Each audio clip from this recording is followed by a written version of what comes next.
Shalom saudara-saudara semua. Ya, shalom semuanya. Puji Tuhan kita masih bisa belajar sekolah sahabat bersama impromptu. Kita masuk di pelajaran ke-8 ya, dengan judul agak panjang ini. Kebebasan memilih, kasih dan pemeliharaan ilahi. Ya, jadi seperti biasa sebelum kita akan belajar sekolah sahabat, eh, saya minta Mas Jansen untuk pimpin kita di dalam doa. Oke, mari kita berdoa. Bapa di surga, terima kasih atas kebaikan-Mu. Engkau mengizinkan kami untuk sekali lagi belajar firman Tuhan melalui pelajaran sekolah sahabat. Kami mohon bukalah hati dan pikiran kami, berikanlah kami hikmat, pengertian, agar kami dapat mengerti ajaran yang benar tentang kehendak bebas, tentang penyediaan ilahi. Dan pengertian kami, ajaran yang benar itu dapat menuntun kami untuk berpikir dengan benar, berlaku dengan benar juga.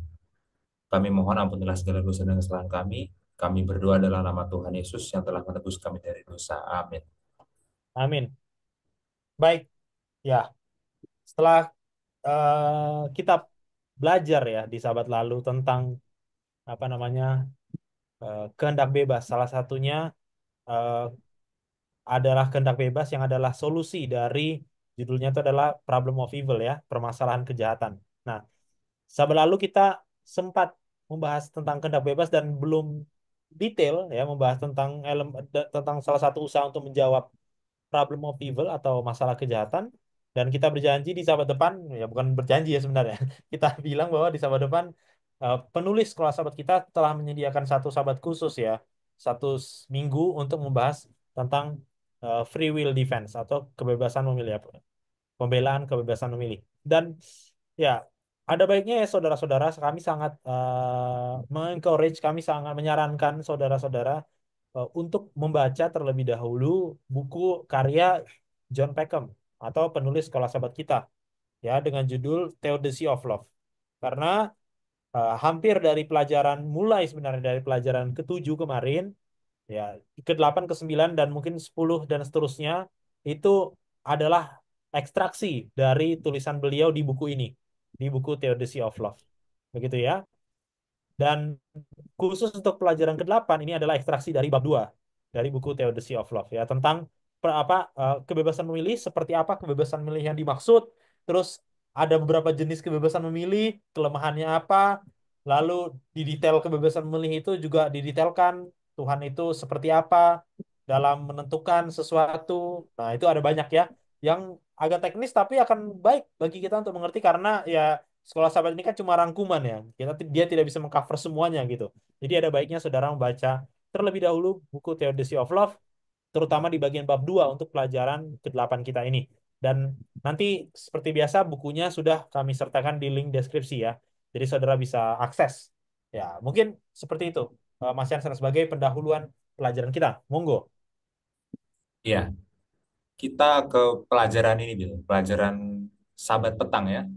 Hmm, Di situ ada satu istilah dalam bahasa Indonesia, pemeliharaan ya. iya. Lebih lebih lengkapnya adalah pemeliharaan ilahi. Oke.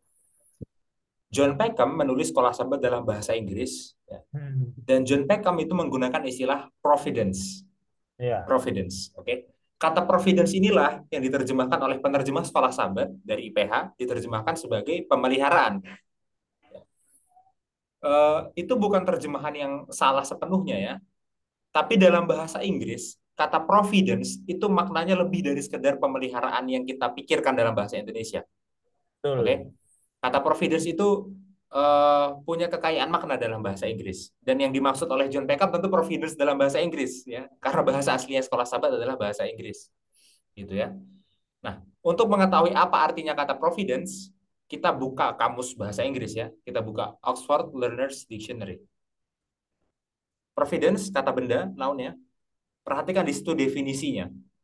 Definisinya adalah God or a force, ya, Tuhan atau suatu kekuatan that some people believe, yang beberapa orang percaya, controls our life, mengontrol hidup kita, and the things that happens to us, dan hal-hal yang terjadi kepada kita, usually biasanya in a way that protect us, dalam cara yang melindungi kita ya.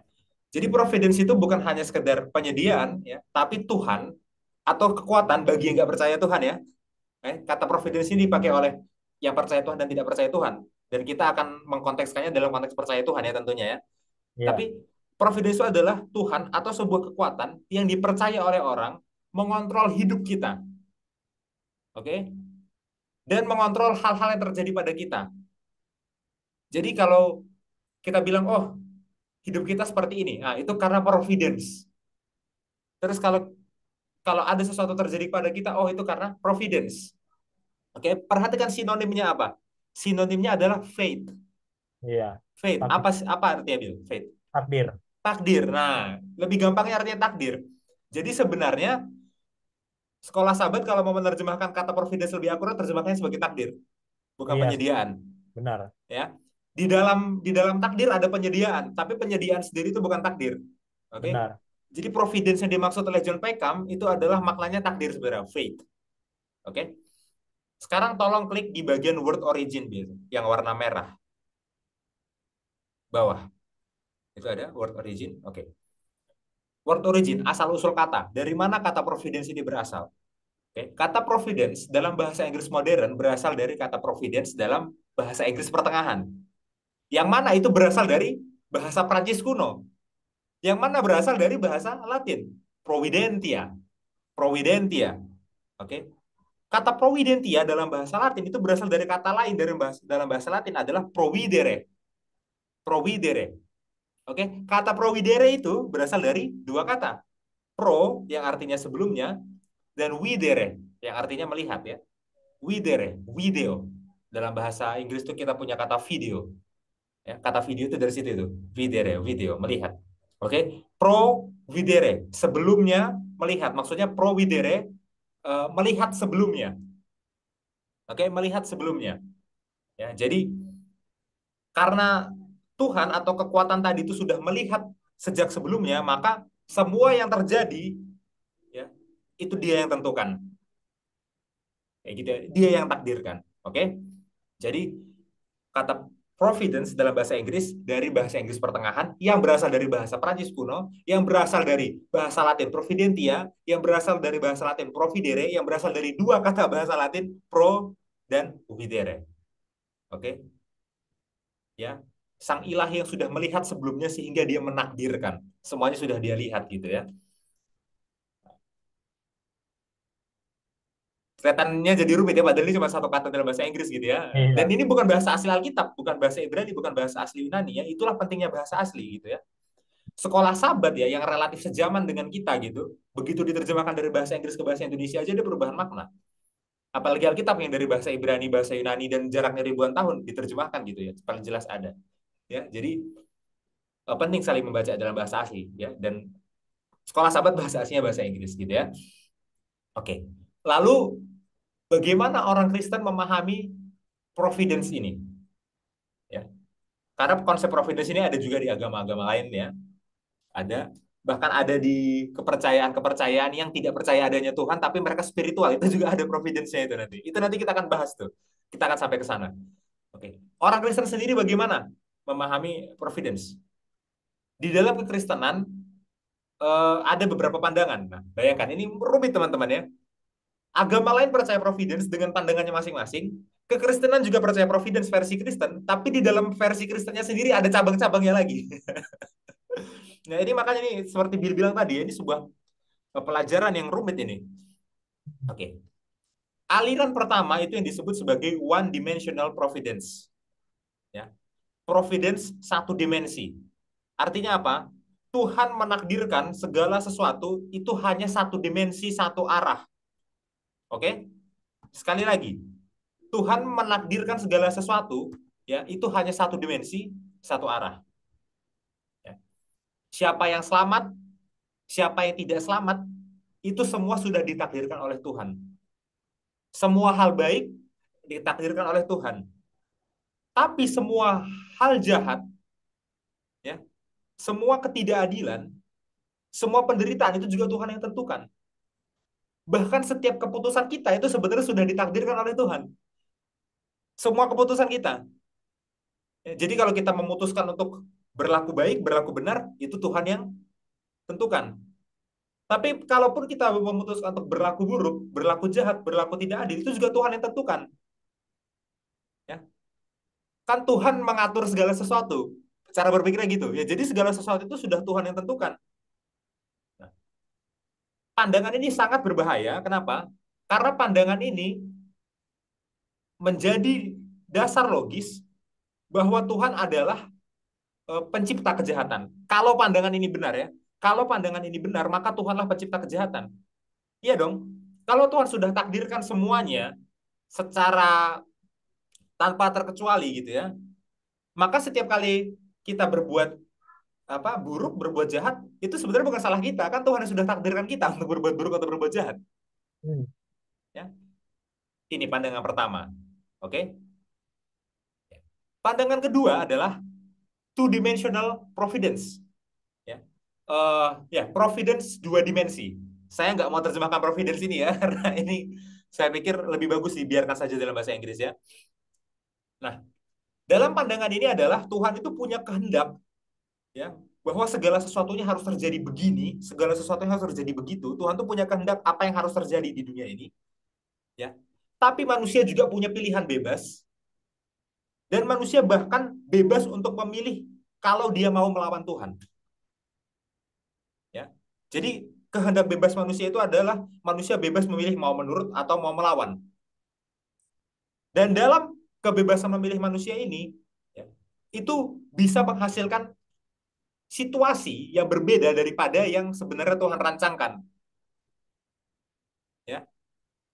Seperti itu. Dan akhirnya hal-hal buruk, kejahatan, ketidakadilan, penderitaan, ya, itu sebenarnya bukan providence-nya Tuhan, bukan rancangannya Tuhan, bukan takdirnya Tuhan. Tapi itu adalah providence-nya Tuhan yang dilawan oleh kehendak bebas manusia. Ya. Semua hal-hal buruk, semua kejahatan, ketidakadilan, dan penderitaan, itu adalah providence-nya Tuhan. Ya. Tapi tidak terjadi karena manusia menyalahgunakan kehendak bebasnya untuk tidak menurut pada Tuhan. Itu two-dimensional providence. Dan ini Alkitabiah. Two-dimensional providence Alkitabiah. Tapi ini bukan yang paling lengkap. Alkitabiah benar, tapi bukan paling lengkap. Ya. Karena ada satu pandangan lagi yang sebenarnya lebih lengkap dan kita baru akan pelajari pekan depan. Tapi kita akan cuplik, yaitu three-dimensional providence. Three-dimensional providence ya. Tolong Will, tambahkan aja Will. Meskipun kita pelajarinya pekan depan. Ya.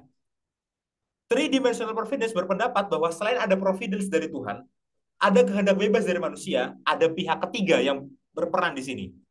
Itu adalah the fallen angels, malaikat-malaikat yang jatuh. Ya. Nah, saya nggak akan bicara panjang lebar tentang hal ini, ya. Tapi sekurang-kurangnya minimal harus ada dua pihak yang terkait, ya. Harus ada dua pihak yang terlibat.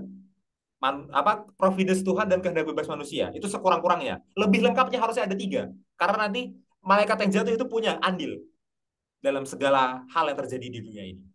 Oke? Tapi kita bahas dua dulu ya. Kita bahas dua dulu. Kita bahas providence Tuhan dan kehendak bebas manusia dulu. Mengenai peran dari pihak ketiga, peran dari malaikat yang jatuh, kita bahas pekan depan. Oke? Dan saya minta pemimpin-pemimpin sekolah sahabat jangan langsung tergoda untuk membahas ini ya. Karena waktu itu harus kita manfaatkan dengan baik ya. Kalau sekarang waktunya membahas ini, jangan sampai malah kita jadi kekurangan waktu membahas ini karena membahas yang lain. Gunakan waktu untuk membahas materi selanjutnya pada pekan selanjutnya gitu ya. Itu hikmat ya. Seperti itu. Nah, sampai sini dulu Bill, silahkan tanggapannya. Iya, saya rasa ini Mas Jensen bagus sekali ya untuk merangkum ini. Ya, kalau saudara kembali lagi kalau saudara baca bukunya John Peckham di Theodicy of Love ya dia menggunakan sama intinya tapi dia menggunakan istilah yang sangat teknis sekali, sangat super teknis ya. Nomor satu itu namanya casually determinist. Itu bahasa filosofi sekali itu. Ya. Casually determinist artinya apa? Tuhan yang menentukan secara kasual sebab akibat dan Tuhan yang menentukan. Jadi bahkan pilihan manusia pun Tuhan yang tentukan. Siapa yang selamat atau tidak, Tuhan yang tentukan. Gitu kan. Jadi ada istilahnya casually determinist dan yang bagian yang kedua juga ada ini adalah kehendak bebas manusia, ada elemen kehendak bebas ya. Dan itu yang disebut kehendak bebas yang libertarianism free will. Nah, itu teknis lagi di ya itu bahasanya teknis tapi ini Mas Jansen bagus sekali ya merangkumkan dalam tiga pandangan ya. Pandangan ketiga itu di chapter 3 juga di bukunya dan itu sahabat depan. Nah, jadi benar, Iya, jangan buru-buru bahas itu. Kalau di John Peckham bilang pilihan dia adalah di two dimensional providence itu adalah hasil riset apa namanya kekristenan pada umumnya ya di sepanjang sejarah two dimensional providence atau adanya free will gitu kan, ada elemen manusia yang memilih gitu. Nah, tapi ternyata ada elemen lain, itulah elemen apa pertentangan kosmis. Nah, itu nanti sampai depan. Jadi benar, jangan buru-buru dulu. Gitu ya. Mungkin itu sedikit ya tambahan dari saya. Silakan Mas Hasan dilanjut. iya, oke. Sekarang kita buka ayat dan tadi kita belum buka ayat sama sekali itu loh, ya. Benar-benar. Ini menyeragamkan istilah dulu nih. Iya, oke. Kita buka Mazmur 81, Will. Ayat ya, ayat 11 sampai 15. 11 sampai 15.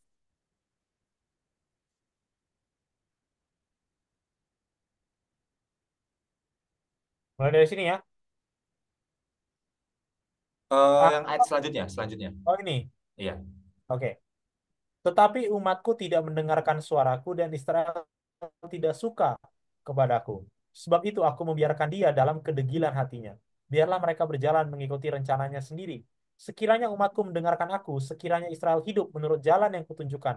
Seketika itu juga musuh mereka aku tundukkan dan terhadap para lawan mereka aku balikan tanganku. Oke. Orang-orang yang Sampai membenci situ aja, Tuhan. Bil. Oke, Oke. Iya. Berarti ayat berapa sampai berapa itu jadinya itu? ayat 11 sampai 14. 11 sampai 14. Oke. Ya. Maaf ya saudara-saudara ya, ada kesalahan. Perbedaan.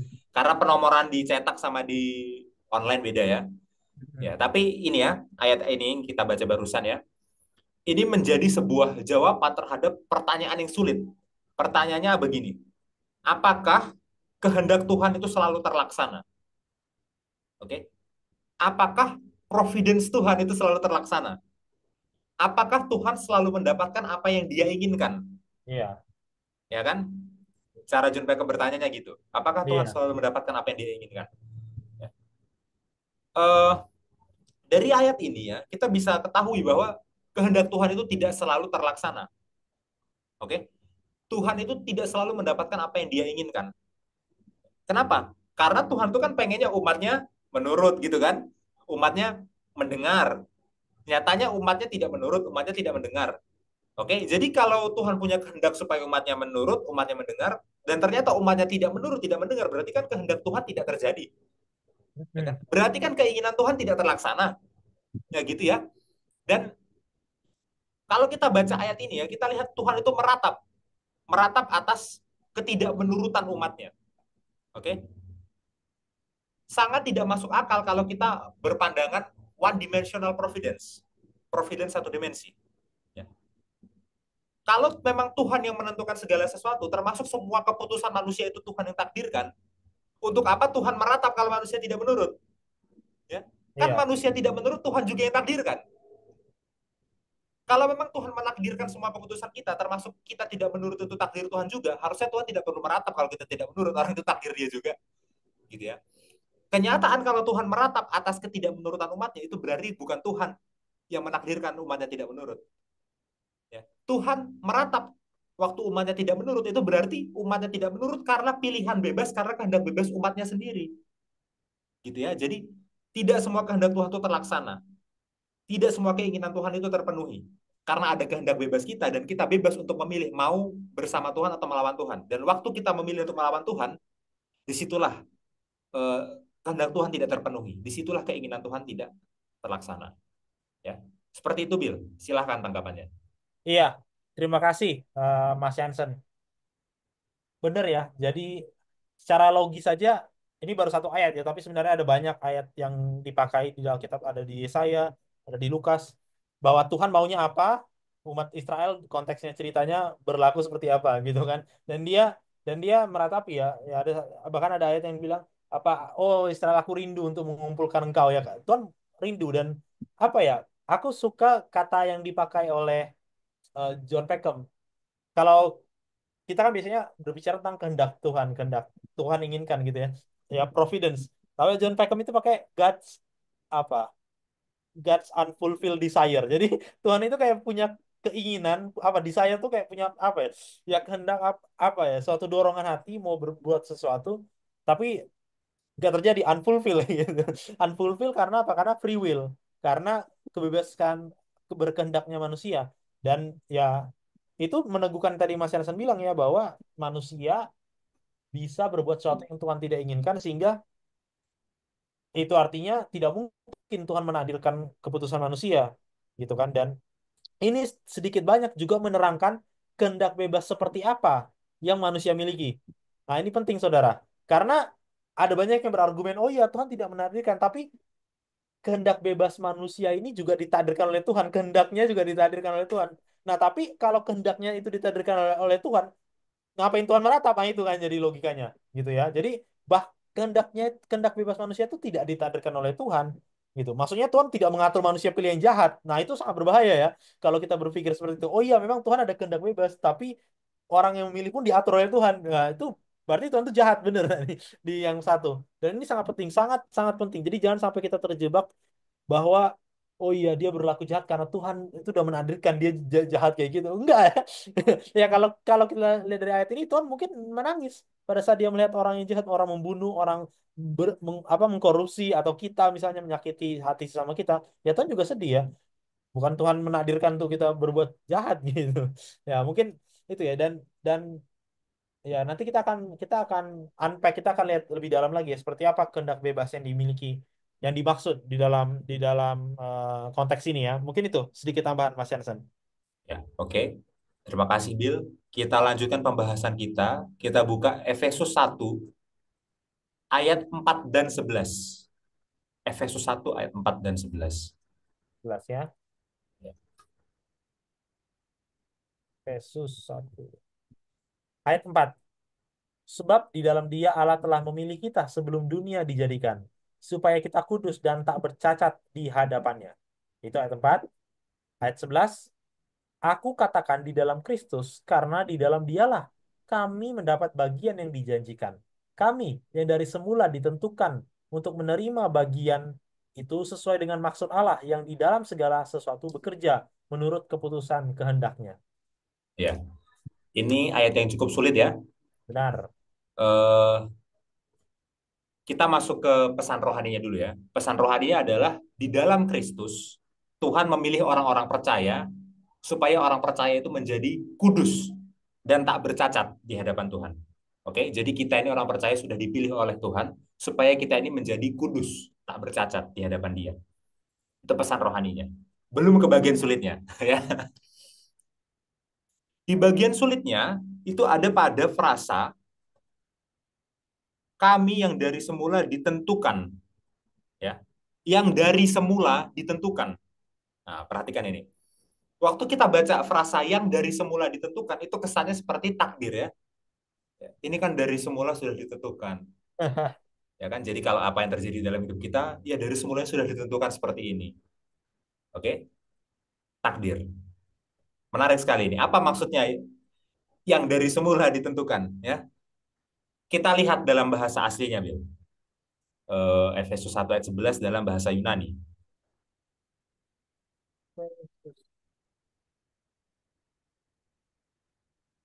11. ya. Di situ ada satu kata, ya, prooristentes. Prooristentes. Tolong diklik, Bill, katanya, Bill. Resistentes. Ya, ya. Itu akar katanya adalah proorizo. Oke, jadi kata prooristentes akar katanya proorizo. Inilah kata dalam bahasa Yunani yang dalam bahasa Indonesia diterjemahkan sebagai yang dari semula ditentukan. Itu bahasa aslinya. Nah, kita coba untuk membandingkan kata ini dalam terjemahan-terjemahan bahasa Inggris ya. Coba ya. Perhatikan di sini ada NASB, New American Standard Bible. New American Standard Bible menerjemahkannya sebagai predestined. Gimana bacanya itu, Bill? Pronounce yang benernya. Ya, predestine ya mungkin Ya, ya. predestined ya. Ya. Sudah dipredestinasikan. Sudah ditentukan sebelumnya ya. Sama dengan bahasa Indonesia. Sama ini. Oke. Nesby, predestined. Oke, kita coba terjemahan lain lagi. Tolong Bill tambahkan ESV. ESV. ESV. Ya, ayat 11 ya. As. ESV juga sama, predestined, sudah ditentukan sebelumnya. Oke, sepakat ya. Terjemahan favorit semua orang, kita buka King James Version. King James Version. Se- 11. King James Version pakai bentuk yang lebih kuno tapi sama, predestinated, yaitu predestined juga, predestined juga itu, tapi dalam bentuk lebih kuno, predestinated gitu ya. Sama, sudah ditentukan sebelumnya. Ya, jadi kalau kita belajar biasanya kan ada perbedaan apa penerjemahan tuh. Apa terjemahan ini beda sama ini. Gitu. Yang mana Hmm. yang benar? Nah, kali ini semua terjemahan sepakat ya bahwa kata pro orizo itu artinya adalah predestined, sudah ditentukan sebelumnya. Terjemahan baru bahasa Indonesia, New American Standard Bible, ESV, King James Version. Dan saudara bisa buka terjemahan bahasa Inggris lainnya atau yang bisa bahasa selain bahasa Inggris ya. Buka, semuanya berpendapat kayak gitu.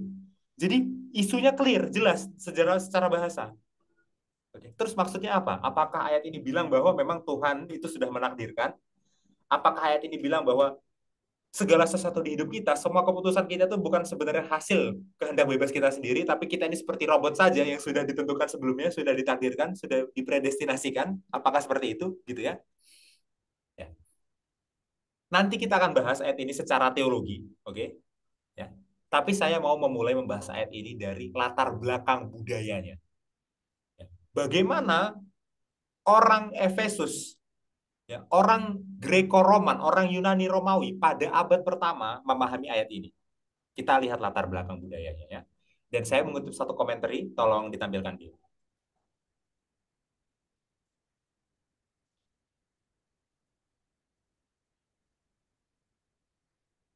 Ya. Ini adalah komentari dari Ralph Martin ya. Ralph Martin menulis komentari terhadap kitab Efesus, Kolose dan Filemon ya. Dan dia mengomentari bagian predestined ini. Oke, apa maksudnya? Nah, ya. Saya bacakan ya. Saya terjemahkan aja kalau dibacakan dulu bahasa Inggrisnya kelamaan ya. Astrologi Oriental dan okultisme ya. Astrologi itu saudara-saudara tahu ya, zodiak ya. Oke ya, gitu ya. Astrologi Oriental dan okultisme, okultisme itu sihir, oke ya. Dengan agama-agama astral yang mengikutinya, yang apa yang mengiringinya, dan fatalisme dominan. Ini istilah susah lagi ya. Fatalisme itu kira-kira determinisme sama aja itu. Fatalisme itu adalah segala sesuatu itu sudah ditentukan oleh yang ilahi dan kita tidak bisa berbuat apa-apa untuk menghindari itu. Jadi sebenarnya manusia itu tidak menjalankan apa-apa dari keputusannya sendiri. Ya. Manusia itu tinggal menjalankan apa yang sudah digariskan, yang sudah ditakdirkan. Itu fatalisme. Oke. Ya, jadi astrologi oriental, okultisme, dan agama astral yang mengiringinya, dan fatalisme dominan menghantui seperti mimpi buruk orang-orang pada abad pertama. Hal-hal tadi itu menghantui orang pada abad pertama. Oke. Orang-orang yang tunduk kepada mantra-mantra penyembahan bintang-bintang ya dibuat untuk merasa bahwa segala sesuatu itu sudah diatur oleh takdir, oleh fate, pakai tanda petik gitu ya. Oke. Rasi bintang tertentu dari bintang-bintang atau planet-planet ya, yang mana waktu itu orang lahir itu menjadi sebuah penentu yang penting ya terhadap eh, takdir dari seseorang. Sekarang masih ada yang percaya kayak gini nggak? Masih ada nggak yang percaya rasi bintang waktu kita lahir atau rasi planet waktu kita lahir itu menentukan takdir kita? Ya, itu sebenarnya adalah kepercayaan dari orang zaman kuno. Oke, orang-orang abad pertama percaya itu. Ya, jadi pesan Paulus di Efesus 1 ayat 11 ini adalah kabar baik. Kabar baik ya tentu saja ya. Karena mereka orang-orang Greko-Roman pada abad pertama namanya hidup ya. Hidup itu diatur sama bintang-bintang, sama rasi bintang. Nasib mereka, takdir mereka itu diatur sama rasi bintang. Jadi bukan keputusan mereka. Kalau mereka jahat ya itu karena rasi bintang waktu lahir begitu. Gitu kan? Kalau mereka mengalami hal buruk dalam kehidupan, ya itu karena rasi bintangku waktu lahir begitu. Begitu juga dengan dewa-dewa. Ya karena rasi bintang tadi berhubungan dengan sesembahan dewa-dewa mereka kan. Ya, kalau mereka melakukan hal yang buruk ya karena aku sudah ditakdirkan oleh dewaku begitu. Kalau mereka mengalami penderitaan ya karena aku sudah ditakdirkan oleh dewaku begitu. Dan mungkin kita zaman modern ada yang berpikir begitu juga, ya. Ada orang-orang yang punya sifat-sifat buruk, melakukan hal-hal yang buruk, terus akhirnya beralasan ya aku kan Leo, wajar aja perilakuku begitu, gitu ya. Jadi ternyata orang-orang ini berperilaku buruk bukan karena kehendak bebasnya, tapi karena dia Leo. Jadi rasi bintangnya yang membuat dia berperilaku buruk, Aku mengaum, aku Leo. gitu ya. Itu adalah kepercayaan yang sama dari orang Greco-Roman pada abad pertama, dan sampai sekarang masih ada yang percaya seperti itu. Oke. Dengan Injil yang disampaikan oleh Rasul Paulus dalam surat Efesus, sekarang mereka terbebas dari kekangan rasi-rasi bintang. Mereka terbebas dari kekangan dewa-dewa mereka, ya. Dan sekarang mereka ditawarkan jalan baru, destinasi, destinasi baru oleh Allah. Masa depan baru oleh Allah ditawarkan. Gantinya kamu hidupmu itu ditakdirkan oleh dewa-dewa, ditakdirkan oleh rasi bintang itu. Sekarang mereka diundang untuk punya kebebasan memilih. Iya, kita bisa buktikan itu dari dalam kitab Efesus sendiri. Mereka diundang untuk punya kebebasan memilih, ya. Mereka itu didorong untuk merespon dengan iman. Ya. Nanti kita baca di Efesus pasal selanjutnya ya. Oke, Efesus 1 ayat 13, dua ayat di bawahnya, itu mereka didorong untuk menerima dengan iman. Dan di Efesus pasal 3 ayat 17 itu mereka didorong untuk menerima dengan iman. Oke, jadi maksudnya gini, maksudnya gini. Daripada kamu merasa hidupmu itu bukan kehendak bebasmu, semua yang terjadi di hidupmu itu adalah sudah ditakdirkan oleh rasi bintang dan oleh dewa-dewa. Sekarang kamu datang ke Tuhan, ya, datang ke Tuhan.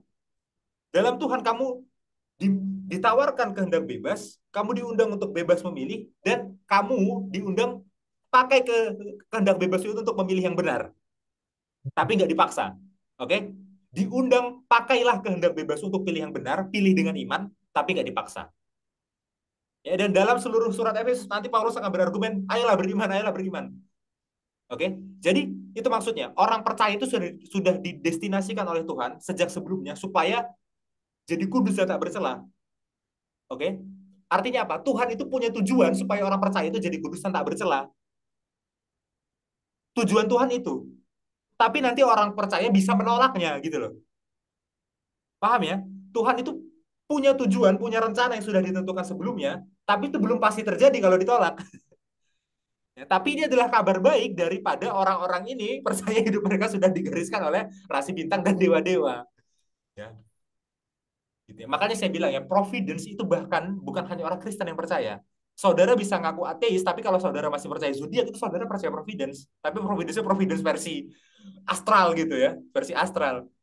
Ya, makanya bagi orang-orang Kristen ya, terutama orang-orang Advent, ya jangan zodiak-zodiakan gitu ya. Jangan zodiak-zodiakan. Destinasi kita itu sudah ditentukan oleh Tuhan untuk, ya, untuk menjadi yang kudus bagi Tuhan, untuk tak bercela bagi Tuhan. Sekarang mari kita terima itu. Ya kalau saudara tolak ya juga itu hak saudara. Tapi mari kita terima. Tapi jangan sampai berpikir, oh hidup saya itu bukan saya yang menentukan, bintang saya yang menentukan. Nah itu kacau itu. Gitu ya. Itu pertama, poin dari latar belakang budaya. Oke. Sekarang secara teologi. Secara teologi. Ya. Dalam teologi, kita nggak boleh membaca satu ayat secara terisolasi, secara terpisah dari keseluruhan Alkitab. Ya. Jadi kita nggak boleh membaca surat Efesus tanpa mempertimbangkan doktrin dari kitab-kitab lain di seluruh Alkitab. Itu nggak boleh. Itu kalau dalam teologi, sistematik teologi ya, kan kayak gitu ya. Nah, dalam sistematik teologi kan sebenarnya tadi kita sudah bahas ya, Tuhan itu kan tidak selalu mendapatkan apa yang diinginkan, ya kan? Kalau kita baca kitab-kitab lain selain surat Efesus gitu ya, kan kita sudah tahu kalau apa kehendak Tuhan itu tidak selalu terjadi, ya kan? Apa contoh ayatnya? Oke, kita buka. Eh, kita buka Lukas 7 ayat 30. Tolong, Bill.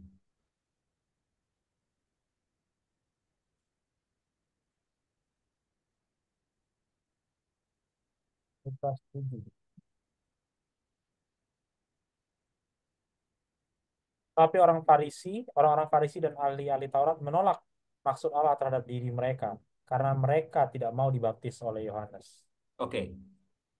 Jadi ternyata manusia bisa menolak maksud Allah. Lebih tepatnya kita bisa ganti dengan kehendak Allah, keinginan Allah bisa, ya. Providence Allah, oke. Jadi manusia bisa menolak maksud Allah, kehendak Allah, keinginan Allah, providence Allah. Dalam hal ini orang Farisi dan ahli Taurat sebagai contohnya. Orang Farisi dan ahli Taurat menolak maksud Allah, tujuan Allah, kehendak Allah, keinginan Allah, providence Allah. Ya. Jadi sebenarnya apa yang sudah ditentukan Allah dari semula bagi orang Farisi dan ahli Taurat? Apa yang sudah dipredestinasikan oleh Allah sejak semula? Allah mau sebenarnya orang Farisi dan ahli Taurat itu dibaptis.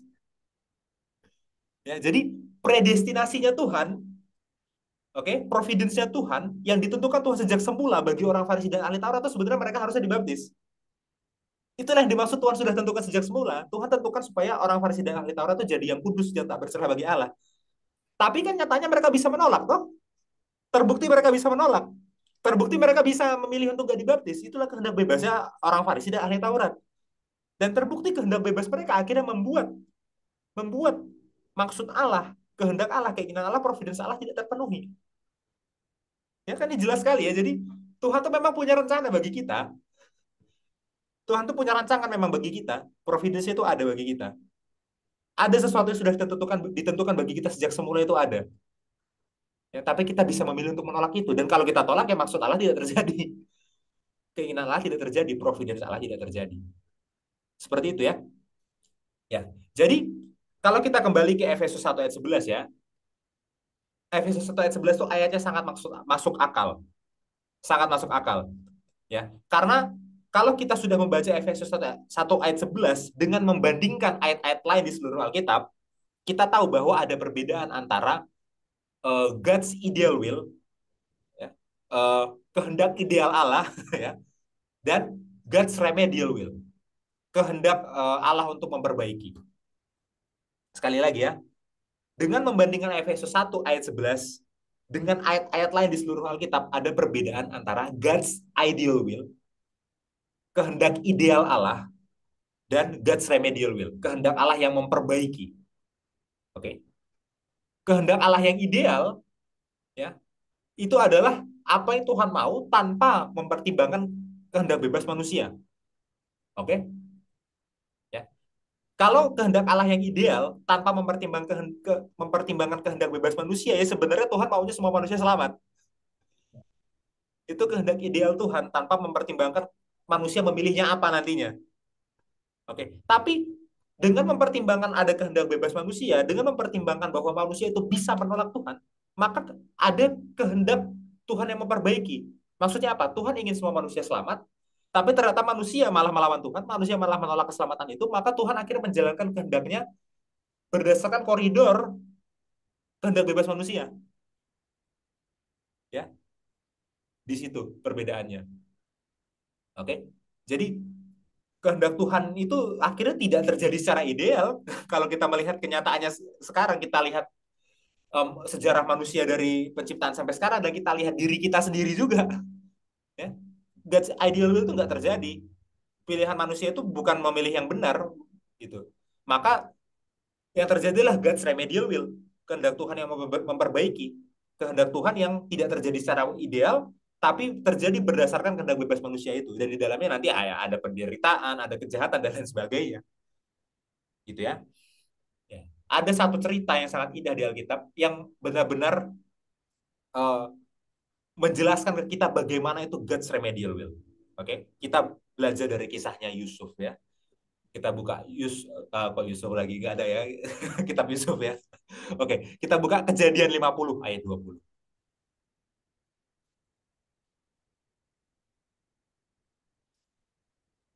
Nah, aku juga tulis Yusuf.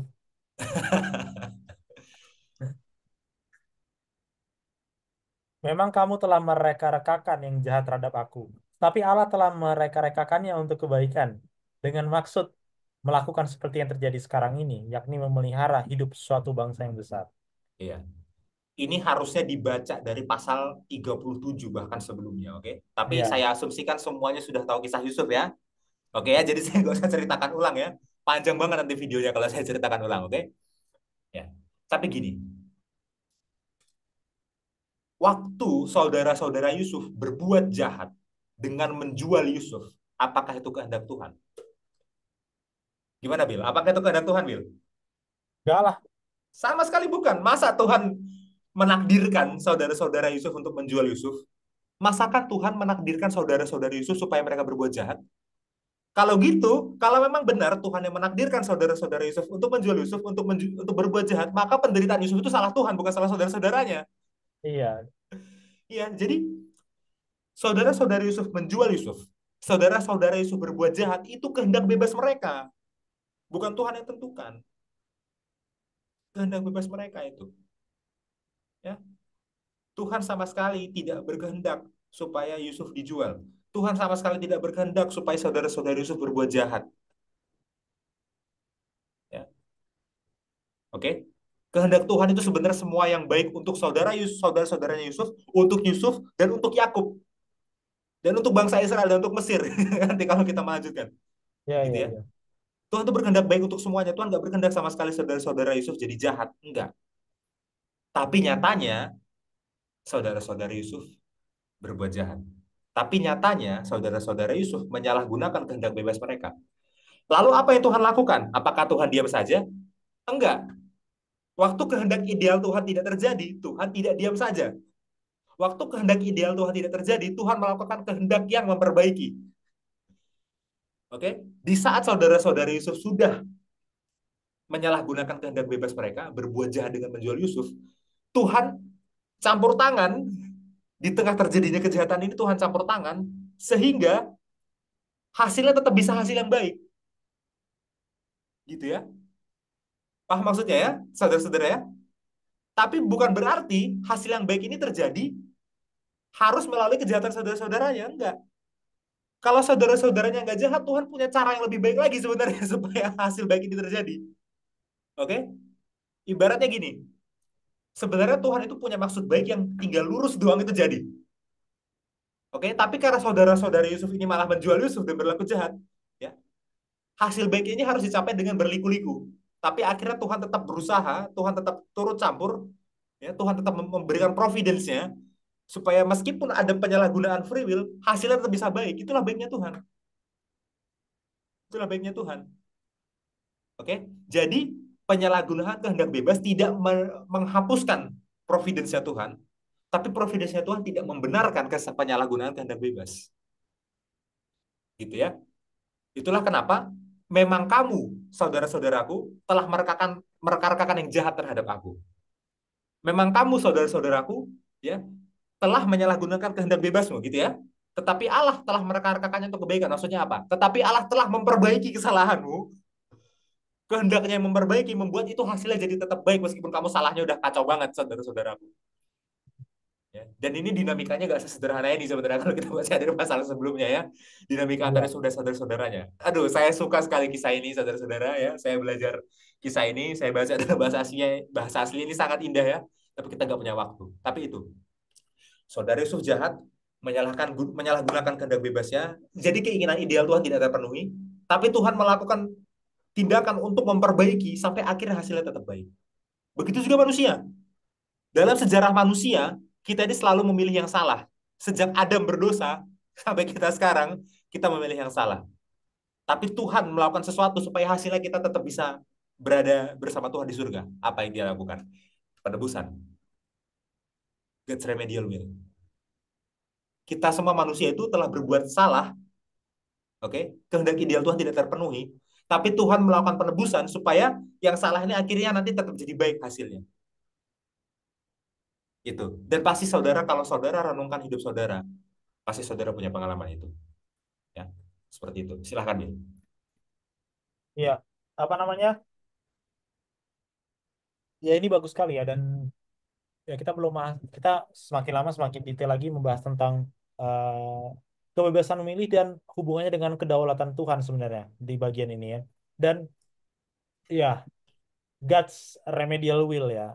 Saya lebih suka pakai kata itu ya karena bahasanya tuh apa agak susah diterjemahkan ya, remedial, karena ada ideal remedial kan jadi enak gitu ya. Ideal Oh ya, ada remedial. rimanya ya. Iya, ideal remedial. Dan Dan John Peckham menambahkan di bukunya ya, mungkin nggak ada di sekolah sahabat, bahwa God's remedial will ini bisa terjadi ya karena seperti yang kita tahu ya sebelumnya saudara bahwa eh, ilmu tentang hal ini, ya, maksudnya teodesi ini, itu tidak dilakukan baru 10-20 tahun, tapi udah ratusan tahun, ribuan tahun sebelum kita ya. Ribuan tahun. Ya, Dan dan udah banyak usaha atau argumen untuk apa namanya mengawinkan paham-paham kekristenan pada umumnya, misalnya Tuhan itu berdaulat, Tuhan itu berkuasa, dengan Tuhan tidak selalu mendapatkan yang dia inginkan karena kebebasan manusia. Dan John Peckham membuat argumen yang sangat bagus ya tentang God's ideal will dan God's remedial will, dan salah satu argumen pakar sebelum dia ya karena tadi saya bilang studinya itu udah berlanjut, yang dia kutip adalah tentang middle knowledge, dan itu luar biasa ya. Jadi middle knowledge itu maksudnya adalah Tuhan itu ini dikemukakan oleh seorang Jesuit ya tahun abad ke-16 tuh 15 saya lupa namanya Luis de Milano atau Meliano aku lupa, tapi saudara hmm. boleh cari aja middle knowledge. Jadi middle knowledge itu maksudnya adalah si eh, Tuhan ini dia bisa melakukan God's remedial will karena dia mengetahui semua kemungkinan yang manusia bisa pilih atas semua kehendak bebas dia. Nah, Hmm. itu penting. Jadi kata John Peckham dalam dalam argumen ini bahwa God's remedial will ini walaupun nampaknya bagi sebagian orang kok Tuhan itu seolah-olah tidak berdaulat gitu ya. Ya kita belum bahas kasih ya nanti itu. Tapi malah kedaulatan Tuhan itu terlihat oleh karena God's remedial will ini karena dia maha tahu. Dia tahu bahkan kebebasan tuh manusia punya kebebasan memilih. Saya bisa pilih A B C D. Saya bangun pagi aja saya bisa pilih banyak hal kan. Saya bisa ke toilet dulu, saya bisa baca Alkitab dulu, saya bisa chat WA dulu atau apapun lah. Nah, tapi Tuhan tahu saya akan pilih apa dari semua kemungkinan yang ada. Ya, itulah karena Tuhan memiliki middle knowledge itu sehingga God's remedial will itu bisa dia lakukan. Ya meskipun itu bukan ideal lah itu sekali lagi meskipun itu bukan ideal ya kan Tuhan nggak mau Yusuf tadi konteksnya saudara-saudaranya menjual Yusuf kan tapi saking dia maha tahu saudara-saudaranya mau apa Yusuf akan seperti apa ya dia bisa melaksanakan kehendaknya ya mungkin itu ya sedikit tambahan ya Mas Hansen ya Ya. dari argumen ini ya will dan God's remedial will. Apa ada kutipan Bill dari Ellen G. White? Ada satu kutipan. Ini dari Berjalan Dalam Terang ya, Adventist Review and Sabbath Herald 13 November 1900. Dikatakan demikian. Perumpamaan tentang petani yang tidak setia menunjukkan dengan jelas bahwa orang-orang Yahudi melaksanakan keinginan mereka yang ambisius sampai kasih dan takut akan Allah meninggalkan mereka. Tidak seorang pun boleh memahami dari ayat ini bahwa Allah dengan sewenang-wenang membutakan mata dan mengeraskan hati orang-orang Yahudi. Pekerjaan Kristus adalah melembutkan hati yang keras. Namun, jika manusia menolak pekerjaan Kristus, hasil yang pasti adalah hati mereka akan menjadi keras. Kristus mengutip sebuah nubuat yang lebih dari 1.000 tahun sebelumnya telah meramalkan apa yang telah dilihat oleh pengetahuan Allah sebelumnya. Itu middle knowledge tadi ya. Nubuat-nubuat itu tidak membentuk karakter orang-orang yang menggenapinya. Nah, ini penting ini. Manusia bertindak atas kehendak bebas mereka sendiri, baik sesuai dengan karakter yang dibentuk oleh Allah atau karakter yang ditempatkan di bawah kekuasaan keras setan. Ya, itu juga satu pertanyaan ya. Apakah Tuhan berarti membentuk karakter Yudas sehingga dia mengkhianati Yesus? Ya enggak, Hmm. ya itu keputusan hari-harinya Yudas dan keputusan finalnya nanti kehendak bebasnya. Tapi saking maha taunya Tuhan ya Tuhan sudah bisa menubuatkan itu sebelumnya. Ya, mungkin itu ya sedikit apa namanya tambahan dari kutipan roh nubuat ya yang menguatkan tentang argumen ini selain dari Alkitab tadi. Mungkin itu Mas Yansa. Ya, ya. Terima kasih Bill. Kita lanjutkan dengan membaca Wahyu 11 ayat 17. Wahyu 11 ayat 17.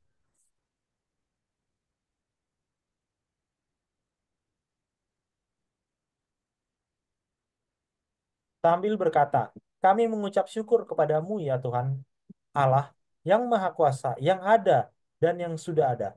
Karena engkau telah memangku kekuasamu yang besar dan telah mulai memerintah sebagai Raja. Ya, kita tidak akan jelaskan konteksnya karena ini tentang dua saksi Allah ya konteksnya dan akan sangat panjang kalau kita bahas ya.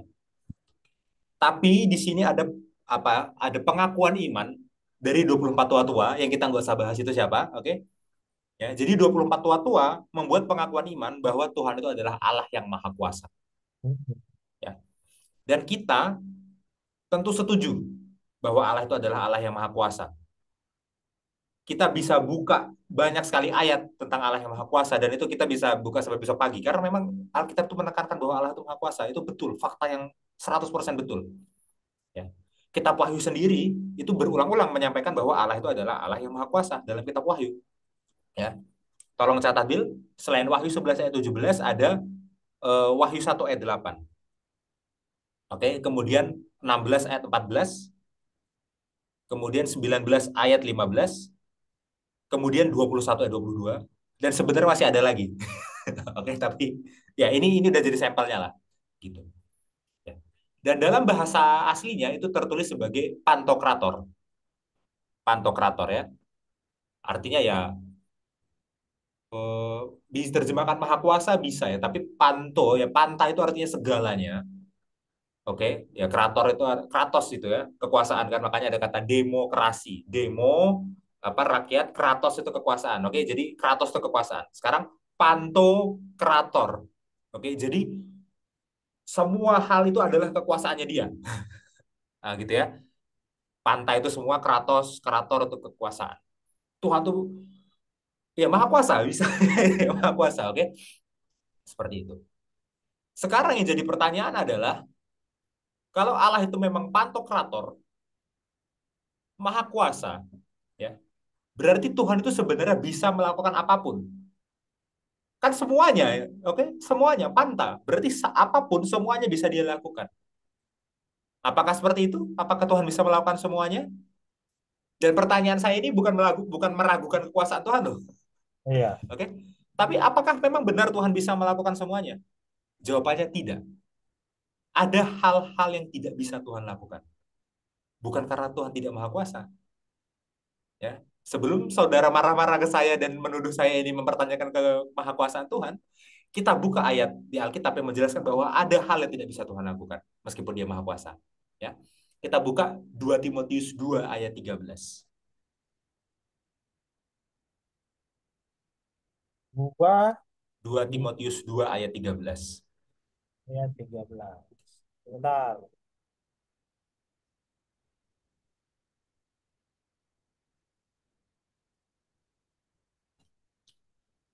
Jika kita tidak setia, dia tetap setia, karena dia tidak dapat menyangkal dirinya.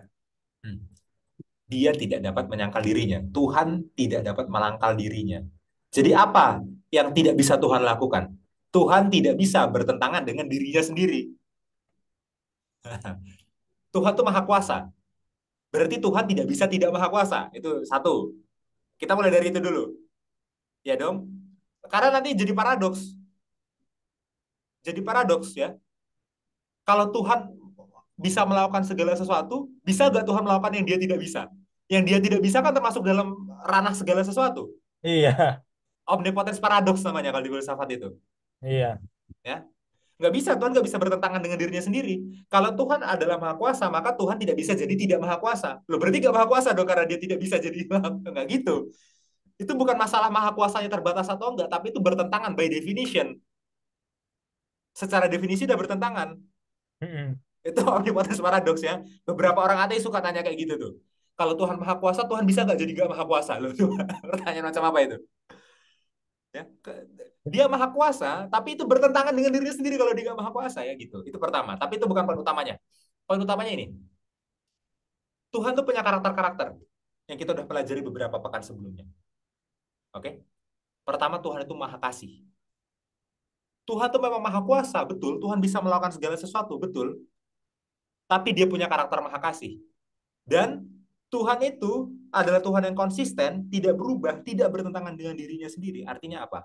Dalam kekuasaannya, dia tidak bisa menentang karakter maha kasihnya itu. Jadi Tuhan Maha Kuasa bisa melakukan segala sesuatu, tapi tidak bisa melakukan yang bukan kasih karena Dia Maha Kasih. Tuhan tidak bisa menentang dirinya sendiri. Itu yang pertama. Ya. Yang kedua, Tuhan tuh Maha Adil juga. Kita udah pelajari beberapa pekan lalu kan? Ya, jadi Tuhan tuh Maha Kuasa bisa melakukan segala sesuatu, tapi hanya dalam koridor keadilan. Tuhan tidak bisa melakukan yang tidak adil karena itu bertentangan dengan dirinya sendiri. Oke, Tuhan tidak bisa menentang dirinya sendiri, Tuhan tidak bisa bertentangan dengan karakternya sendiri. Itu hal yang tidak bisa Tuhan lakukan. Jadi apapun semuanya panta Tuhan bisa lakukan kecuali yang tidak kasih dan tidak adil dan yang tidak maha kuasa. Kalau kita kembali ke omnipotence paradox tadi ya. Entah saudara bisa ini ya, bisa mengikuti atau enggak omnipotence paradox tadi, tapi itu cukup sulit itu ya. Ya, tapi Iya, maha kasih dan maha adil itu Tuhan nggak bisa tentang. Oke. Lalu apa lagi yang Tuhan tidak bisa lakukan? Ya, kita baca 1 Titus 1 ayat 2.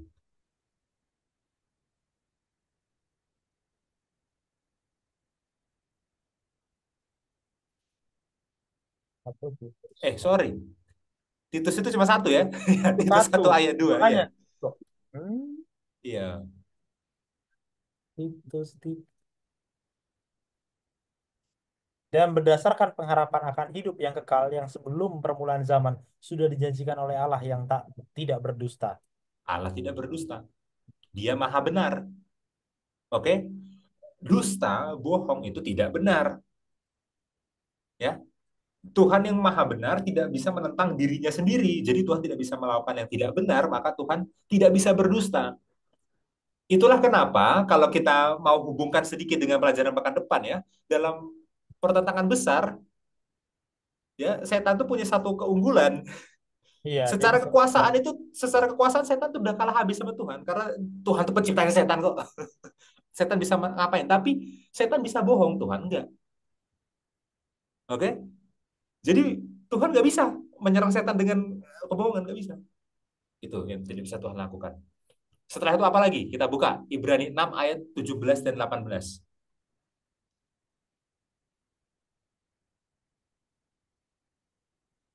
Berani.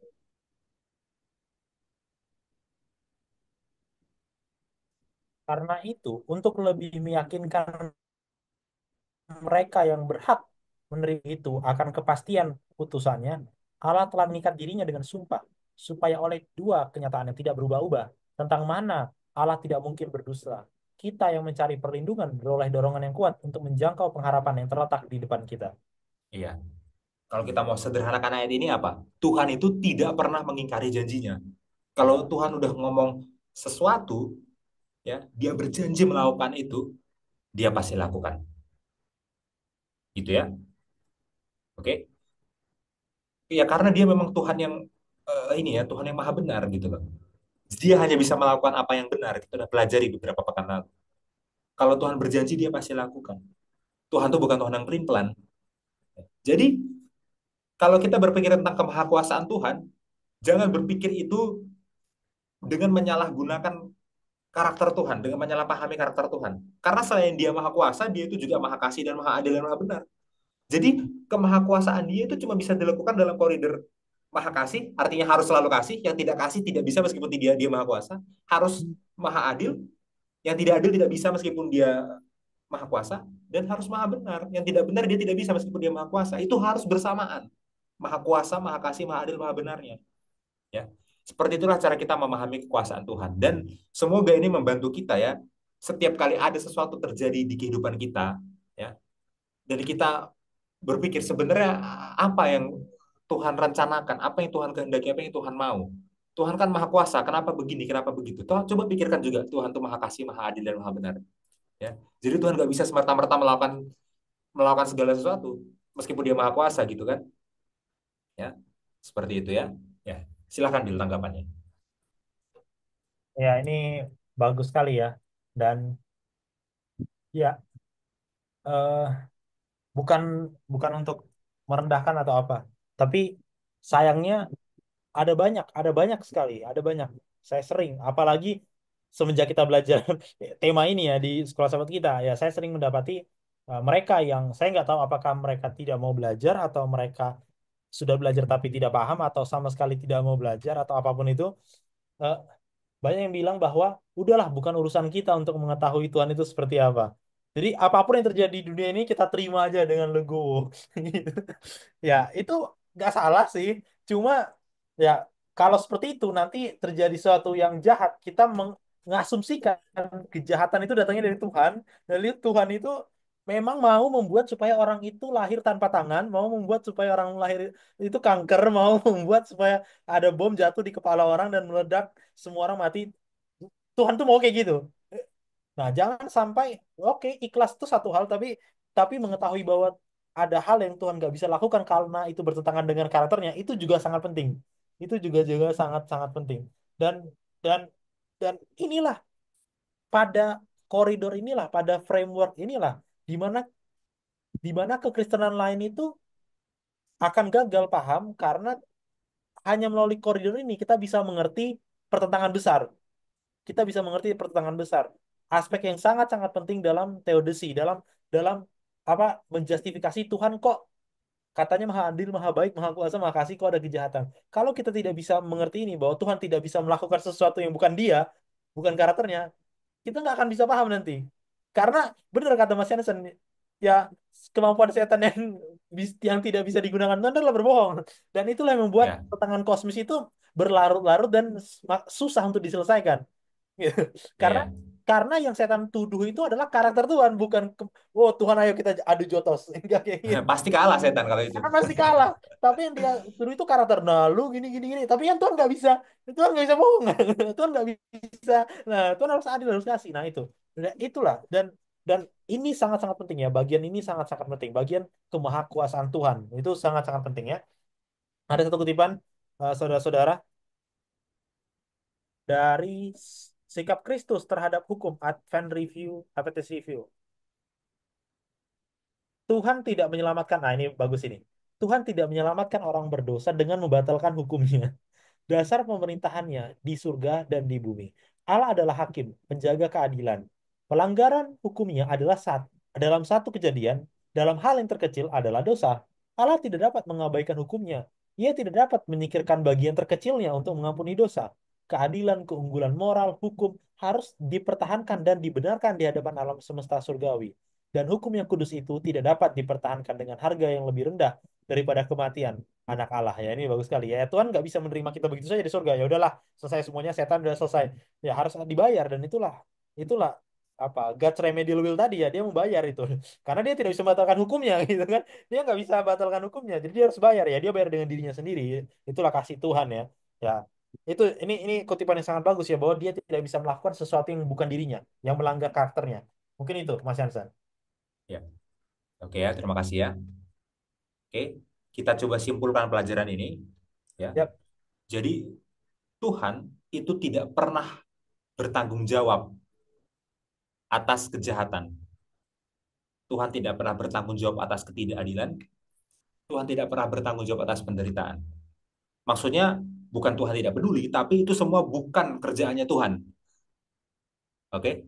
Ya, Tuhan bukanlah pencipta, Tuhan bukanlah sumber keburukan, kejahatan, ketidakadilan, penderitaan. Bukan. Itu semua terjadi karena kita manusia yang menyalahgunakan kehendak bebas kita. Oke? Kita salah gunakan kehendak bebas kita sampai akhirnya itu menjadi dampak buruk, dampak kejahatan, dampak ketidakadilan, dampak penderitaan. Ya, tapi meskipun begitu, Tuhan selalu berusaha untuk memperbaikinya. God's remedial will. Oke. Jadi apa evil, problem of evil kan topiknya ya. Evil, kejahatan, ya, hal buruk, ketidakadilan, penderitaan itu terjadi karena manusia sendiri yang menyalahgunakan kehendak bebasnya. Tapi tapi ternyata ada beberapa momen di mana manusia itu tidak menyalahgunakan kehendak bebasnya. Ada beberapa momen di mana manusia itu memilih yang benar, oke, okay? Ya, tapi ternyata tetap menderita. Ada beberapa momen manusia itu tidak menyalahgunakan kehendak bebasnya, memilih yang benar tapi tetap menderita. Kenapa itu? Disitulah pentingnya three dimensional providence. Ya, sekarang kita sudah belajar penyediaan Tuhan, providence Tuhan dan kehendak bebas kita. Nanti kita akan belajar lagi pekan depan tentang pihak ketiga, malaikat yang jatuh, ya. Apa peran dia dalam problem of evil ini? Oke? Tapi simpan dulu semua pembahasannya. Tolong bahas dengan detail dulu tentang kehendak bebas. Ya, seperti itu, Will. ya ini bagus sekali ya ya pelajaran kita ini singkat ya, tapi kalau mau dibuat teknis itu sangat panjang sekali, saudara. Ini Iya, pelajaran sangat teknis, sangat wah mumet ini pelajaran. Karena kehendak apa kebebasan berkehendak sendiri itu ada banyak pertentangan sendiri ya. Dan ya kita sangat bersyukur ya, saudara. Saya sangat bersyukur ya bahwa gereja kita memiliki studi yang sangat apa exhaustif tentang ini, studi yang sangat dalam ya tentang hal ini yang mungkin tidak dimiliki atau kurang dimiliki oleh denominasi lain atau bahkan agama lain gitu ya. Dan yang paling penting adalah semua hal ini tidak didasari atas akal. Jadi gini loh, ya eh, ini cerita sedikit ya Mas Jansen ya. Ya, sahabat Ya, lalu ya saya mengajar sekolah sahabat terus ada seseorang dia berkata bahwa udahlah kita nggak usah mikir pusing-pusing lah. Ini kena inilah. Kalau kita terlalu detail, kita terlalu mikir pusing itu setan berusaha untuk kita meragukan Tuhan gitu ya. Nah, padahal ini adalah pertanyaan yang semua orang akan tanyakan gitu kalau menderita kok ini iya, terjadi pada saya, jadi ini pertanyaan realistis ya, ini iya, pertanyaan realistis. Dan jangan sampai ya ketakutan kita terhadap salah mengerti Tuhan itu membatasi kita untuk bertanya ini apa, ini kenapa, karena semua itu dimulai dari sebuah pertanyaan saudara. Memang ada hal yang kita nggak ketahui, kita udah belajar kemarin, tapi kalau kita tidak bertanya itu artinya kita itu artinya kita robot saudara. Itu artinya kita boneka. iya, Ya, dan itu sangat berbahaya ya, sangat berbahaya. Jadi jangan sampai kerumitan, kerumitan apa studi ini membuat kita menghalangi kita untuk mengenal Tuhan. Jadi kerumitan ini membuat seolah-olah kita itu ingin ingin apa? Ingin mengerti Tuhan. Jadi ada orang yang bilang ini manusia kalau berusaha untuk mengerti Tuhan ya gini, gak nyampe kan ya. Padahal padahal bukan itu maksudnya gitu ya. Memang kita nggak akan bisa nyampe mengerti Tuhan, tapi realitanya ada di sekitar kita dan itu secara jelas, apakah itu eksplisit ataupun implisit, dikatakan dalam Alkitab ya bahwa ada penderitaan, ada kenyataan bahwa ada kesusahan, ada kenyataan bahwa orang menyalahgunakan kehendak bebas, ada kenyataan orang tidak menyalahgunakan kehendak bebas tapi tak menderita, ada kenyataan demikian. Nah, bagaimana kita menjawab itu? Jadi ini bukan suatu hal yang untuk kita takuti ya, kerumitan ini. Dan saya sangat bersyukur ini dibuat sederhana, sesederhana mungkin, walaupun ada sedikit istilah-istilah apa sistematika teologi dan apa Christian filosofi yang masuk ke dalam sini ya, memang ya memang akan seperti itu gitu ya pelajarannya. Jadi itu mungkin ya, tambah sedikit ya Mas Hansen ya bagi pemirsa yang mungkin ini agak sedikit berat kok, ini ada frasa-frasa atau terminologi yang lain. Gimana menurut Mas Hansen terhadap hal ini? iya. John P. kami ini apa istilahnya? Itu permata bagi Ya, gereja kita. benar. Permata bagi gereja kita ya. Coba tadi udah ditutup ya, tapi buku Theodicy of Love tadi yang Bill sampaikan di awal ya, bagi saudara-saudara yang belum tahu, itu diterbitkan oleh Baker Academic. Ya, kita buka sekali lagi aja. Ya, coba Bill. Itu penerbitnya adalah Baker Academic. Ya mungkin saudara kurang familiar, tapi Baker Academic itu bukan penerbit Advent. Oke, itu bukan penerbit Advent. Beda kalau yang menerbitkan itu Pacific Press, misalkan. Itu penerbit Advent gitu ya. Atau Andrews University Press, itu penerbit Advent. Atau IPH, itu penerbit Advent. Ini Baker Academic, penerbit Kristen non-Advent. Ya. Buku dia itu diakui oleh penerbit non-Advent. Jarang-jarang ada tulisan orang Advent diakui oleh penerbit non-Advent. Kenapa? Karena biasanya orang non-Advent itu sudah punya prasangka ke kita, Iya, ke benar. orang Advent. Oh, dia ini pasti nanti mau Lalu lain. mau mempropagandakan doktrinnya aja makanya nulis buku. Apa Iya, sahabat lah, makanan halal haram dan lain-lain. Tapi dalam kasus John Peckham enggak. Buku dia ini sampai diterima oleh kalangan luas non-Advent dan pakar-pakar Alkitab yang lain dari non-Advent memuji buku dia saking dalamnya pembahasannya. Oke. Ribuan tahun orang sudah berusaha untuk memahami ya kasih Allah, keadilan Allah dalam konteks penderitaan di dunia ini. Ya. Dan tulisan dia itu memang lebih dalam dari tulisan-tulisan sebelumnya penelitiannya gitu. Ya, kalau nggak salah buku ini menang penghargaan itu di penghargaan non Advent iya, gitu ya. Nah, sekarang kita sendiri ya yang punya pakar seperti ini, waktu orang-orang non Advent justru semangat belajar dari beliau gitu ya, kita sendiri malah ya intinya kan begini, intinya kan begitu, sederhananya begini, sederhananya begitu. Ya kan? Itu kan justru apa itu namanya? Kalau istilah apa saudara kita tuh kufur nikmat itu. Kita menolak nikmat itu. iya. Kita kufur nikmat, menolak nikmat. Ya, kita punya pakar yang dipelajari oleh orang Kristen lain, kita sendiri malah nggak mau belajar, gitu ya. Dan poin selanjutnya begini, kita tuh sebenarnya banyak kok orang-orang pintar di gereja kita. Ya, Benar. kita punya banyak dokter, kita punya banyak insinyur ya, engineer gitu ya, apa orang teknik. Kita punya banyak akuntan-akuntan hebat. Oke? Tapi begitu belajar Alkitab, tiba-tiba semuanya hilang, tiba-tiba jadi anak umur 5 tahun yang nggak ngerti apa-apa gitu. Pengennya versi super sederhananya yang sampai itu nggak ada apa-apanya lagi gitu. Ya, gitu loh. Padahal begitu kita lihat pekerjaan dia sehari-hari itu dia melakukan hal-hal yang sangat sulit itu sebenarnya. Tapi Benar. begitu Alkitab, kenapa semua orang jadi bodoh gitu ya? Begitu ngomongin Alkitab gitu. Maaf ini kasar ya saudara-saudara ya. Tapi kenapa semuanya jadi gitu? Kenapa semua orang bisa menggunakan kepintarannya untuk kehidupan sehari-hari, tapi begitu ngomongin Alkitab tiba-tiba di turn off, di shutdown. Segitu gak layaknya kah Tuhan untuk otak kita? Padahal otak kita tuh dia yang kasih. Segitu gak layaknya kah Tuhan untuk kita pikirkan? Gitu. Padahal buka buka tutup buku bagi akuntan kita pikirkan. Padahal pasien-pasien kita pikirkan bagi para dokter. Padahal pabrik kita pikirkan bagi para engineer. Segitu gak layaknya kah Tuhan untuk kita pikirkan? Sebegitu rendahnya kah Tuhan sampai dia gak layak dapat sedikit pun pikiran saudara? Mm-mm. Ya. Setuju sih. Ayub itu mempertanyakan. Yesus itu mempertanyakan. Iya. Kenapa? Kenapa? Kenapa? Itu bukan hal yang tabu. Baca lagi Mazmur ratapan. Pemasmur bertanya, Wat matai, berapa lama lagi Tuhan? Semua orang bertanya. Dan Tuhan sudah memberikan wahyu. Dari situ kita akan dapat jawabannya. Dan dari situ kita akan makin teguh tinggal di dalam Tuhan. Tuhan yang sudah mengasihi kita. Kasihilah Tuhan dengan segenap pikiranmu, itu katanya.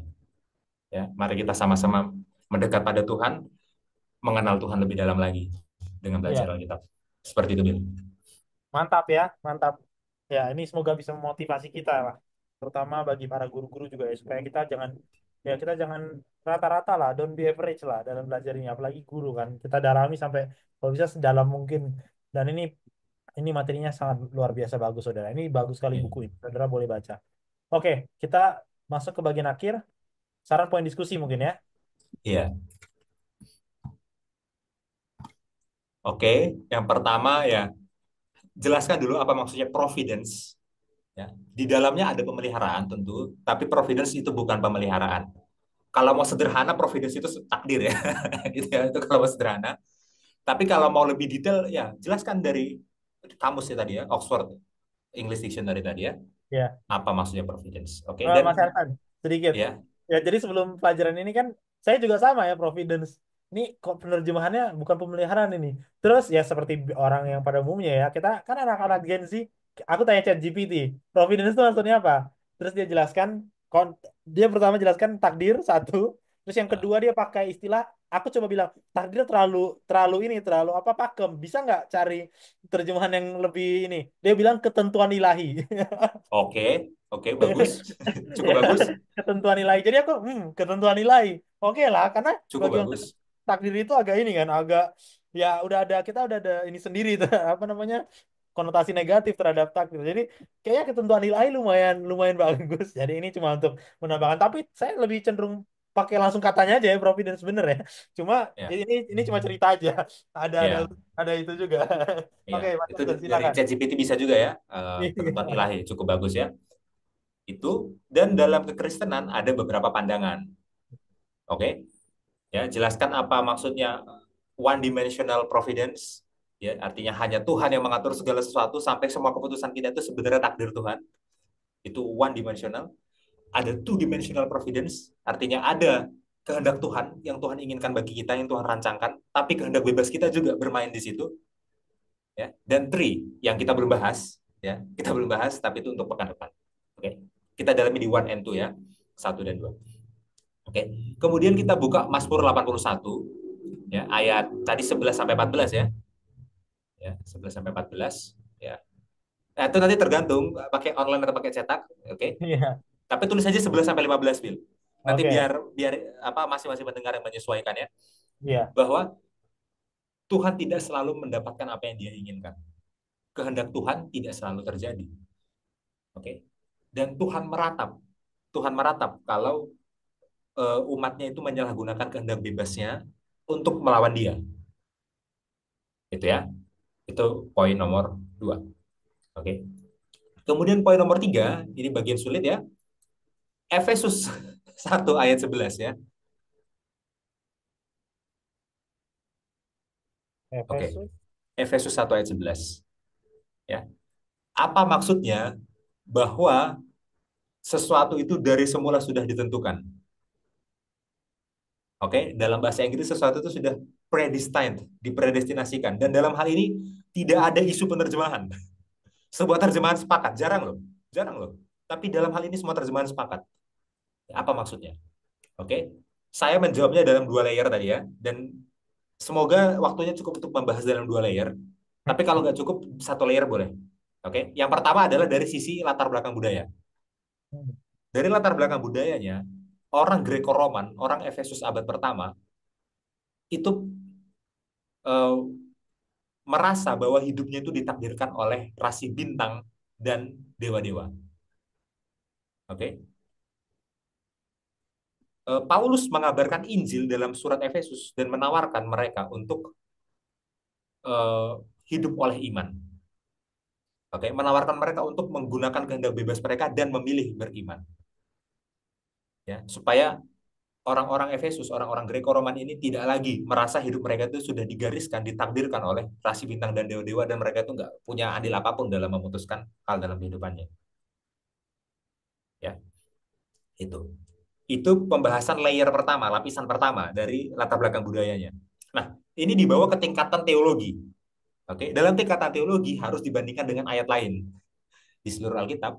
Dan kalau kita bandingkan dengan Lukas ya, Lukas berapa tadi?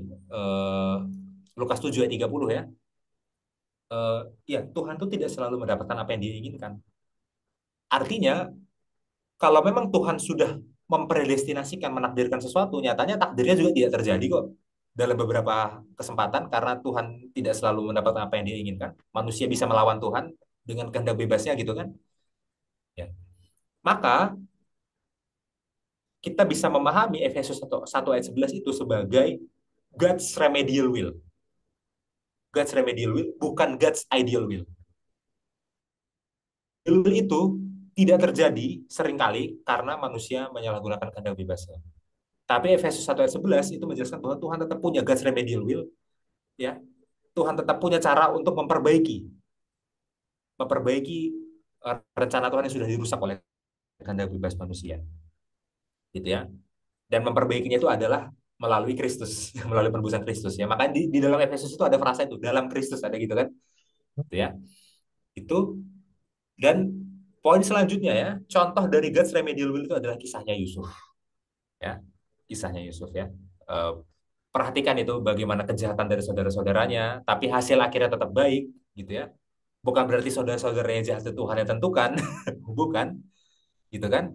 Tapi bukan berarti setelah saudara-saudaranya jahat Tuhan sama sekali angkat tangan dan tidak lagi memperbaiki situasi, enggak juga gitu. Ya, jadi kisah Yusuf lah kisah yang memperkawinkan antara providence-nya Tuhan dengan eh, ya kehendak bebas manusia. Dan itulah God's remedial will itu ya. Ya, salah lagi. Kejadian 50 ayat 20 itu ayatnya ya.